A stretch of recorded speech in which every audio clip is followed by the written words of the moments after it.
जंगली शेरों ने मिलकर एक गधे का शिकार किया, लेकिन उनमें से एक शेर ने कहा, इसे मारो मत, मेरे पास इसको लेकर एक बेहतरीन योजना है।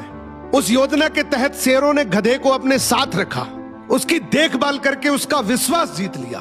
फिर एक दिन उसे वापस गधों के समाज में भेज दिया, पर इस बार वो गधा एक गधे की तरह नहीं, बल्कि वो एक शेर के समान गधों का राजा बनकर वापस आया था, जिसके पीछे सभी शेरों का साथ था।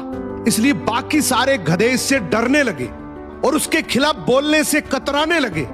अब शेर जब जब उस गधों के झुंड को देखने आते, ये गधा अपने ही समुदाय के गधे को शेरों को खाने के लिए दे देता। ये गधा गधों के बीच तो एक शेर जितना ताकतवर बन गया था, लेकिन शेरों के बीच वो अब भी एक गधा ही था। ये अपने जैसों पर तो राज करता था, लेकिन ये एक ऐसी ताकत से जुड़ा हुआ था जिससे वो बचकर भाग नहीं सकता था।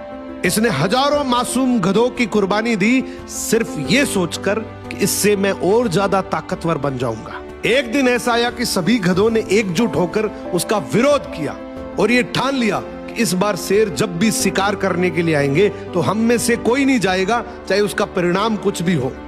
अगले दिन जब शेर आए तो ये गधा अकेला ही खड़ा था, इसके पास कोई दूसरा झुंड नहीं था।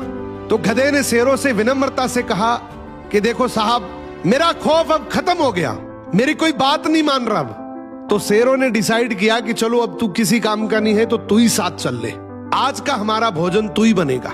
इस तरीके से आखिर में इस गधे का भी शिकार हो गया।